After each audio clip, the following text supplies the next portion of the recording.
Hi everybody, it's me. I am running so incredibly late today, so I don't have very long for this video, but I just wanted to share one of my collections. I stopped at Safety Deposit on the way home from work, and I'm exhausted from my day down at the gallery. I did another 70 some lots today in our current catalog, so I'm extremely tired out, but I wanted to bring you this video because I stopped by Safety Deposit and I wanted to show you some of my larger and older diamonds with a focus on Polki, P-O-L-K-I. I know that many of you have heard me mention Polki diamonds before in some of my videos, and I just wanted to clarify Polki diamonds for you. So this first pendant that you're looking at started life as a pair of Victorian earrings, and the jump rings here have been redone. The original jump ring here wore out, and these were resoldered, and then newer or contemporary jump rings were added. So that is incorrect for the time period. But again, you're looking at silver topped gold. So you have silver on the front and 9-carat gold on the back. Notice the center stone is, again, closed back set, meaning that center stone does not have light coming through the back. It is a Dutch rose cut, and it's a very large pear-shaped stone. Now, there is foil inset behind this diamond to give it its life and its beauty. And this was purchased at an international show. The dealers were from France, and the pendant did not originate in France, but it's beautiful. And why I purchased it back then, as I completely fidget with this, I I have to settle down in these videos. Its origin is not French. We'll get into origin eventually. Because of the mixture of open back mountings and the closed back mounting, it circa dates at around 1880 to 1890. This is not from India. The stones, the diamonds, could be from India, but the pendant is not Indian. The pendant is definitely European, sometimes, very, very infrequently, but sometimes we see these pendants from Portugal. Most of the time, in this style, we see English or Russian, so I'm not going to say what origin exactly, because I don't know. It doesn't have hallmarks on it. I bought it based on its beauty. So even sometimes historians like myself are stumped on origin. So I'll let you take that in. Sorry my hands are so dirty. I'm not supposed to apologize in these videos, but my hands today are incredibly, incredibly dirty. I should probably clean them off really quick. Let me wash my hands. So while I'm washing my hands off, I just wanted to thank you so much for coming. I really appreciate all of the amazing comments. I'm going to give you something to look at while I wash my hands off. I want to thank you all for such amazing comments and such love on my videos. A lot of people have been missing my short feeds lately, so please go over to my short feeds and take a look at those, and please give me a thumbs up on those as well. And thank you so much to all of you who've shared me out to your friends, because that's the way my channel continues to grow. And I really appreciate all your attention and your loveliness in progressing my channel in a beautiful and positive direction. Why I'm showing you this was on my desk, and I just felt like I had to show it.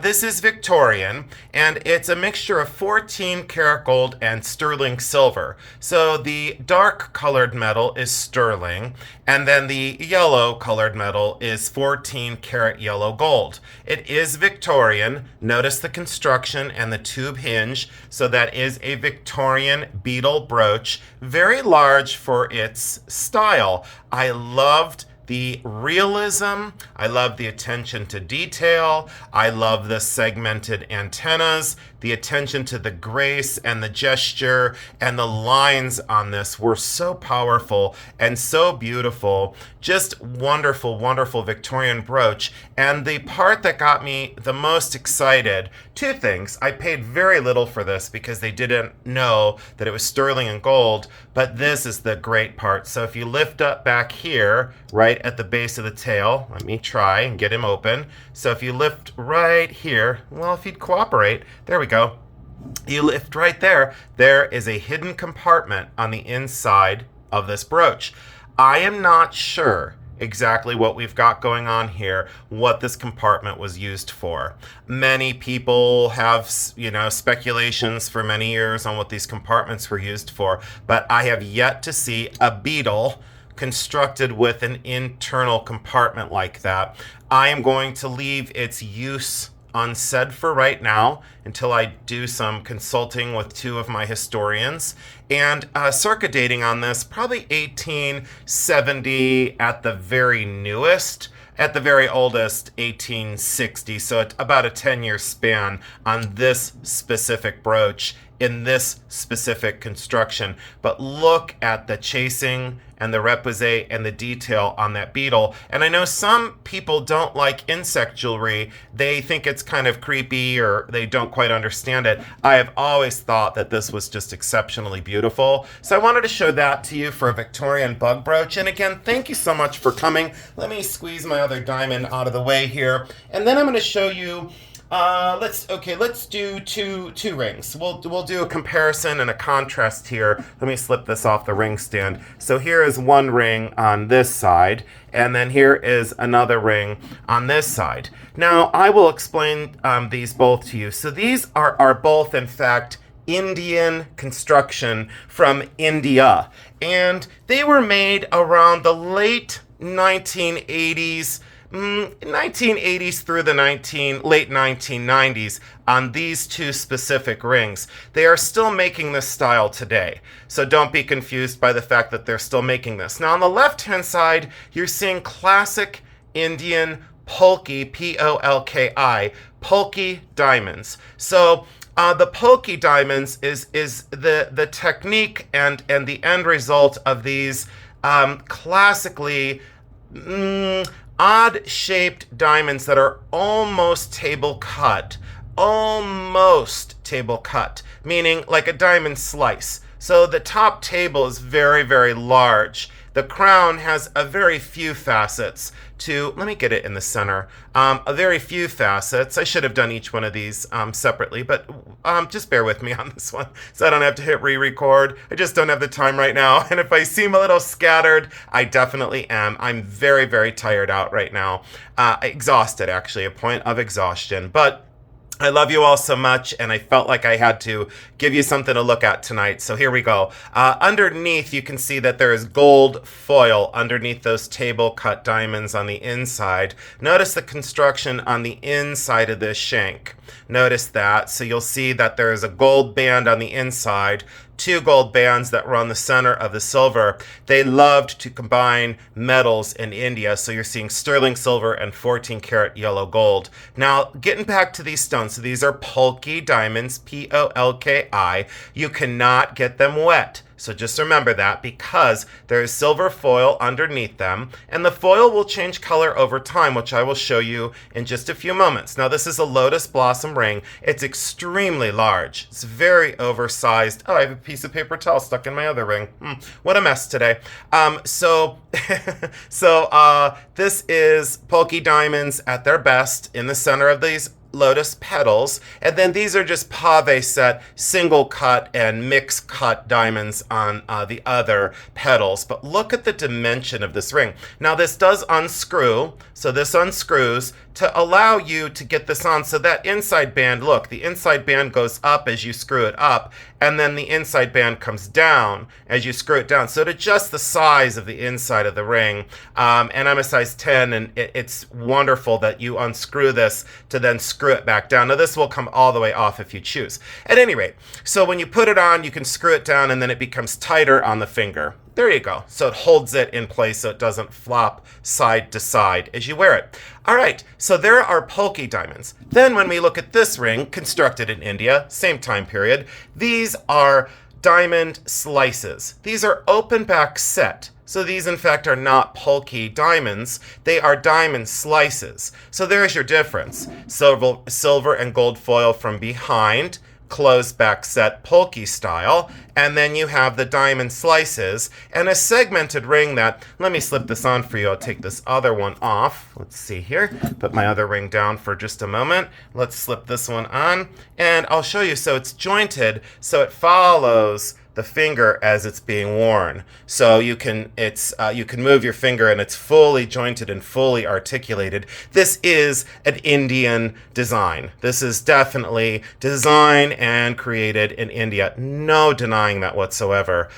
These are table cut again, so they have a very large facet, so a very large table. And then this one is more in the rose cut, but it only has 4 facets rather than 6. And look at the variation in color of the diamond slices. You have kind of a gray with a fingerprint on the inside, like Mother Nature's fingerprint there. And then you have a reddish color and then almost a greenish brown at the top here.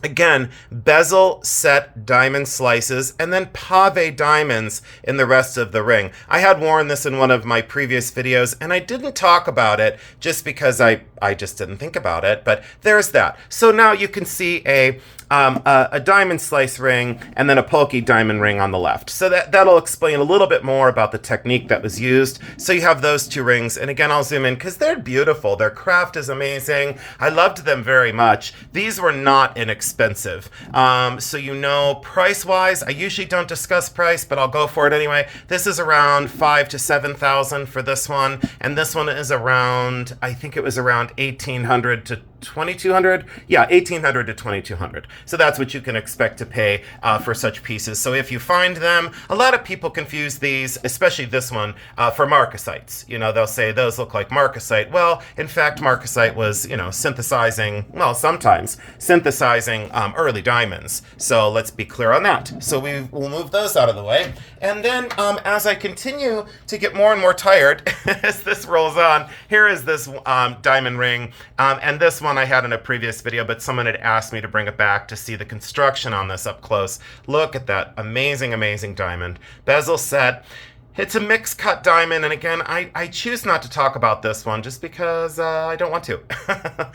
14 karat gold on the inside, and note that it's closed back set. Okay, so closed back set, sterling silver topped, and single cut diamonds on the outside. And again, don't those look like marcasite? I mean, they really do, but don't marcasite look like early diamonds? Isn't that what we should be saying? So there you go. Beautiful, beautiful, absolutely amazing. And I bought this way back in the day and had to save up for it. But this I think was either, it was like the first or the second diamond that I ever truly invested in. It's not the first or second diamond I ever bought, but there you go. Now, Polki diamond bracelets. Let's get 2 more Polki diamond bracelets. We'll do 2 pendants and we'll call it a day. So these are Polki diamond bracelets. Now again, you know, some people will say that these are rare, hard to find.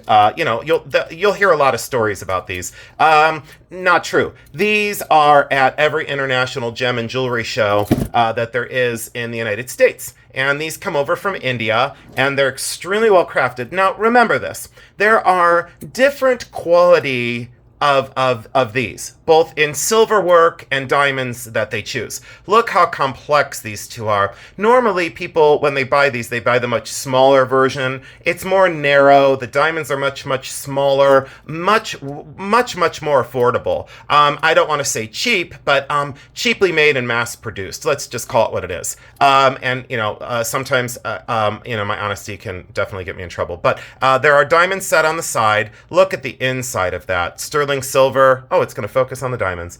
Sterling silver. Let's try and do this. Nope, still not going to do it. There you go. Sterling silver open work on the inside. And again, Polki diamonds. So again, these are diamonds that are misshapen, they're out of round, some lean yellow, some lean brown. Now I'm going to explain something to you.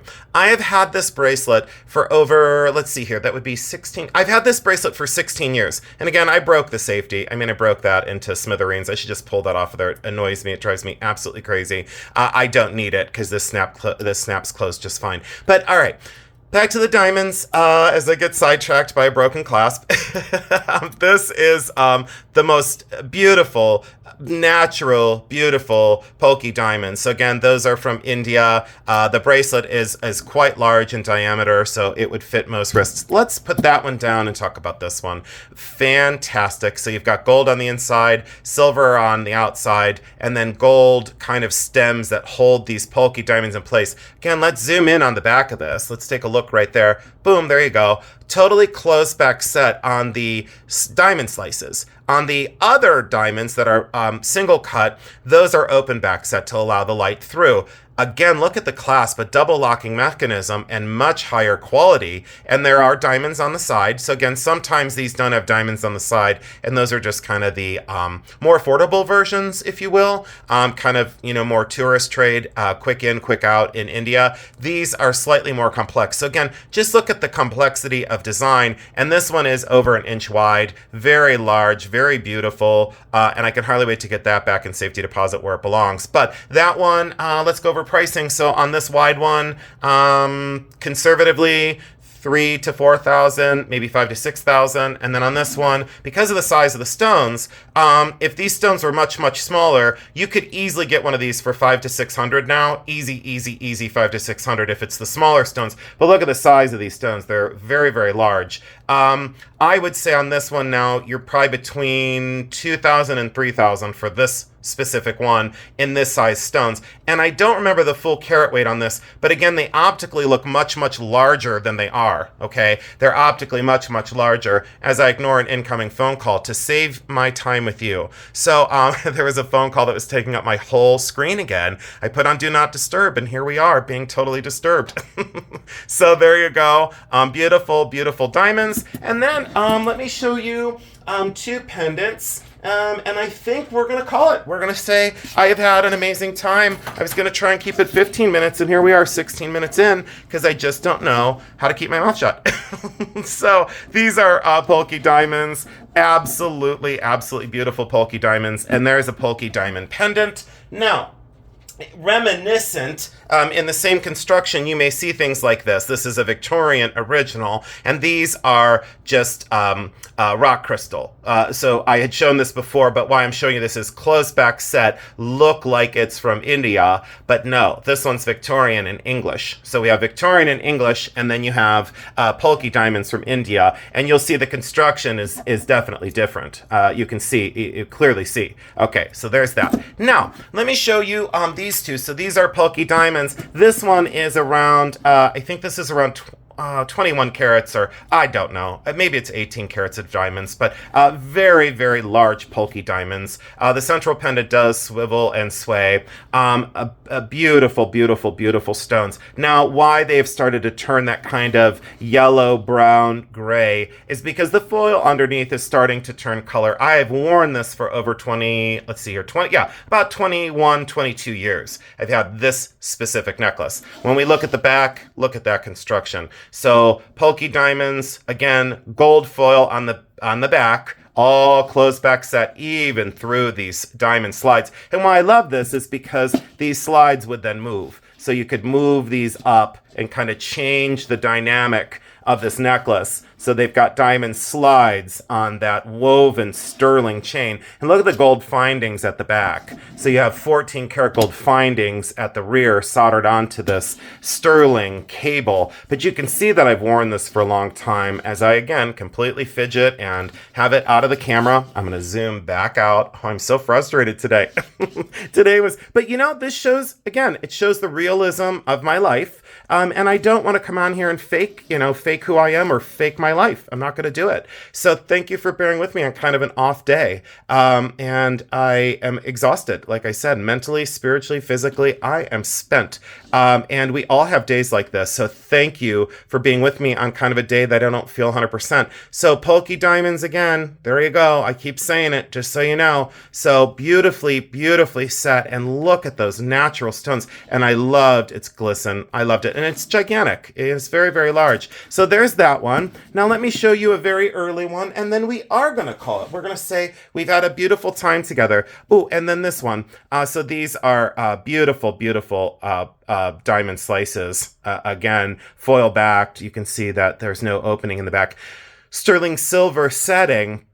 But I loved the color of that, and I love the size of it. And I wear it on a very long chain, so it swings and sways and dazzles, and what remarkably beautiful diamonds. So an old one. So this one is very old. Now the drop pendants have been added. These are tanzanite. I had those. I had those added, and they're genuine tanzanite. But if you study just the center portion, look at that lotus of those very early diamonds. There are imperfections. There are problems. And again, this person wore this for over, I would say, 2 generations. So this is probably around 140 or 150, maybe even 160 years old. But look at the way they shaped those diamonds to look like a lotus. It is one of the most beautiful things, and closed back set, all in gold. There's no sterling on this whatsoever. The only sterling is the foil underneath these natural diamonds, but look at the way they cut those diamonds, and I want to get in real close, because again, when you look at these things online, you're not able to see this. You're not able to see this online, but look at the imperfections in the stones, but those are diamonds, 100% real, and high carat gold. Beautiful, and tanzanite drops, again contemporary, but I thought it really gave an exclamation point to this early pendant. I liked the push of old and new together. I really, genuinely, down deep, loved this pendant. So it's elegant, it's timeless. Look, it looks like little mirrors. It looks like little mirrors just shining right into your heart. The love that comes from this is amazing, because this person wore this in the shower. They never took this off. This was likely tied around their neck in a family piece that never was supposed to leave the family. So I feel very honored and very touched. Indian jewelry from India is becoming very sought after. And much like any culture, they are trying to buy their early pieces back, because these are truly incredible pieces that, like I said, have a past life that are just beautiful. So I'll let you have a silent moment with that. And that completes my video for today. So thank you so much for putting up with me on an off day. I really appreciate it. Thank you so much. You know how I end this. I absolutely love you, and never forget it. I'm going to go take a nap. I'm going to get rested up. I'm going to start smiling as soon as I wake up again. And again, thank you. I love you.